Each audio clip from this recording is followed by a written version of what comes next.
del Brexit, que básicamente es una política que se está implementando desde el año 2016 producto de un referéndum que se realizó en el Reino Unido, donde a la gente se le pidió votar por el sí, en el caso que quisiera que el Reino Unido se separara de la zona euro, y en el caso de un no, donde el Reino Unido se iba a mantener dentro de la zona euro.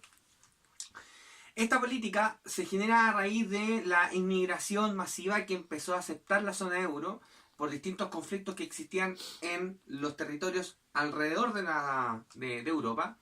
Y eso llevó a que las autoridades en ese minuto del Reino Unido quisieran hacer un referéndum para poder controlar, porque ellos entendían de que al haber una mayor inmigración, ellos no podían controlar del todo las políticas que ellos querían aplicar. O sea, por ejemplo, si les asignaban una cuota de inmigrantes, el Reino Unido, al pertenecer a la zona euro, no iba a ser capaz de hacer una oposición en caso de que no quisieran aceptar esa cuota, porque obviamente pertenecen a una comunidad. Entonces eso les hace perder el control político sobre algunos asuntos, y eso los llevó a pensar que lo mejor que podían hacer era salirse de la zona euro. Y bueno, aquí estamos, tenemos dos escenarios, los cuales se han ido, digamos, informando a través de la prensa. El primero es acerca de una salida con digamos, un acuerdo. ¿Y eso qué significa? Una salida con acuerdo implica no cambiar muchos términos comerciales, por ejemplo, tener acceso o generar ventajas comerciales para ambos países mientras el Reino Unido comienza a separarse de la zona euro y, obviamente, comienzan a hacer tratativas de los futuros tratados comerciales que firmarían ya con el Reino Unido fuera de la zona euro. Y esto es bastante ventajoso porque va a permitir que el Reino Unido, que entre sí el intercambio comercial que existe entre el Reino Unido y Europa es bastante grande.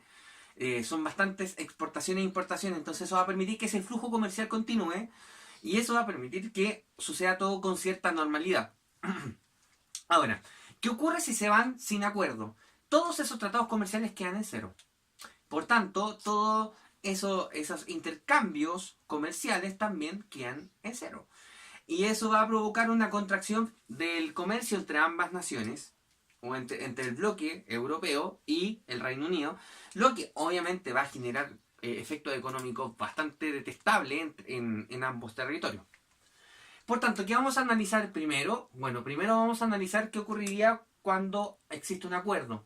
Y en este caso vamos a revisar tres gráficos que nos permiten darle una mirada un poco más específica acerca de dónde está el problema en este caso. Vamos a mostrar el primer gráfico que se extiende a partir de este momento en pantalla, que es el gráfico de la confianza que existe en los consumidores. Y como podemos ver, esta confianza está tendiendo a la baja. ¿Qué nos puede dar? ¿Qué señal nos da? Básicamente, el consumo es el principal indicador, o sea, es un principal componente de gasto en la economía. Si el consumo se contrae o baja, automáticamente la demanda se debilita. Y por tanto, eso va a hacer que el crecimiento sea mucho más bajo en un siguiente periodo. Y ahora, en un siguiente gráfico podemos ver, otro gráfico que se extiende en pantalla, el clima de confianza que existe en los empresarios. Y como podemos ver, el clima que existe en la zona euro es bastante pesimista. Ha ido a la baja desde hace un tiempo y eso hace que, o se fundamenta mejor dicho, en que los empresarios ven que la salida de Gran Bretaña, sobre todo en Gran Bretaña, va a generar reglas del juego distintas y que hoy no están confirmadas. Sobre todo porque no hay un acuerdo que sea votado en el Congreso del Reino Unido y eso va a ser un problemazo, sobre todo por el tema de la inversión. ¿Por qué? Porque las expectativas bajas van a hacer que la inversión se contraiga.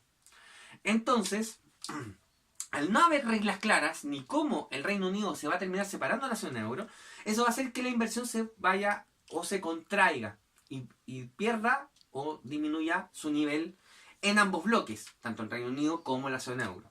Entonces, ¿cómo va a ocurrir o qué impacto generaría esta incertidumbre dentro del bloque y el Reino Unido? Bueno, básicamente se ve de la siguiente forma.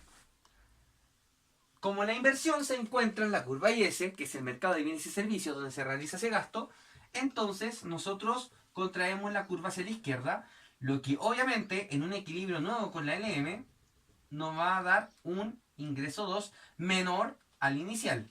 Ahora, ustedes tienen que saber que el euro y la libra son monedas que flotan. Por tanto, no están fijas, sino que se determinan de acuerdo al mercado. Acá tenemos que la oferta y la demanda agregada.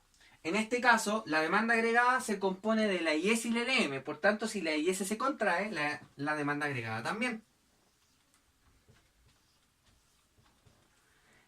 Entonces, ¿qué va a ocurrir? Acá se nos va a generar nuestro producto 2, que es el mismo que está acá. Y aquí un nivel de precios 2 distinto y es más bajo. ¿Qué consecuencias va a traer esto? Bueno, básicamente lo siguiente.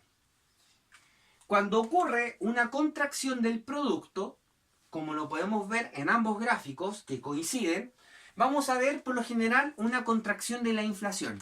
Como bien saben, en este caso el Banco Central Europeo, al igual que por ejemplo el Banco Central de Estados Unidos, que es la Reserva Federal, trabajan en función de metas de inflación que están al borde del 2%. Entonces supongamos que este es el 2% y aquí este nivel de precios va a ser menor, ¿cierto?, al 2%.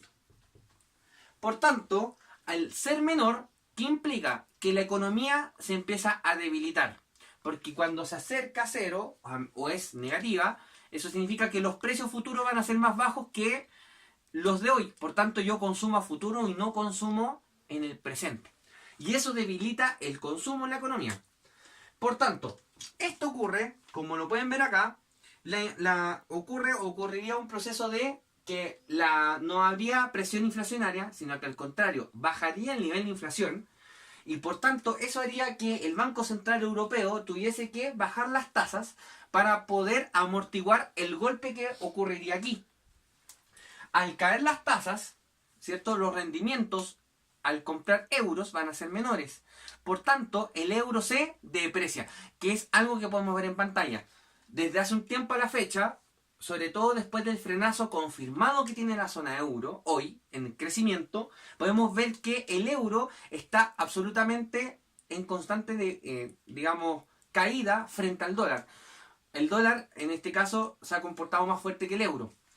Por tanto, eso hace que, obviamente, todo lo que antes teníamos en euros, ¿cierto?, nosotros vendemos a euros. O sea, sobran euros en la economía y por tanto para que la gente adquiera sus euros, para que los pueda emplear en gasto, obviamente el costo del dinero tiene que bajar, porque si mantenemos el costo del dinero, obviamente la gente no va a comprar porque el dinero está caro. Si bajamos la tasa, el dinero está más barato y por tanto yo lo adquiero y lo puedo emplear para distintos fines.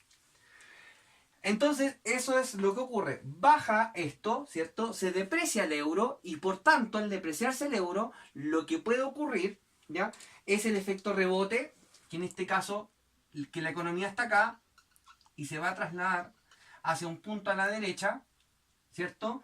¿Por qué? Porque al depreciarse el euro va a venir, ¿cierto?, el efecto competitivo de las exportaciones y por tanto eso va a permitir que la zona euro pueda subir, ¿cierto?, su nivel de crecimiento a través, digamos, de las exportaciones más competitivas. Y eso va a hacer que se acerque a un nivel, ¿cierto?, de producción inicial y eso también va a hacer que, al haber ese efecto rebote, empiece a subir, ¿cierto?, el nivel de precios ajustándose a la meta del Banco Central Europeo.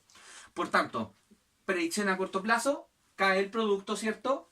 Van a bajar las tasas y también el nivel de inflación va a estar un poco lejos, o sea, no va a estar tan cerca del nivel de la meta, lo que va a hacer pensar seguramente hoy al Banco Central Europeo en quizás recortar las tasas, que es lo que dijo, por ejemplo, Janet Yellen en Estados Unidos respecto al rol de la Reserva Federal. Ahora, ¿qué ocurre si en este caso nos vamos sin acuerdo? El Reino Unido decide irse de la zona euro sin ningún acuerdo pertinente antes de el divorcio. Bueno, se da el mismo escenario, pero en este caso es más duro. ¿Por qué? Porque básicamente no solamente caería la inversión, también va a caer el intercambio y por tanto se va a reducir el crecimiento no solo por inversión, sino que por el crecimiento de la balanza comercial. O sea, va a haber menos exportaciones, también menos importaciones, ambas, ¿ya? Pero al haber menos exportaciones se reduce el empleo.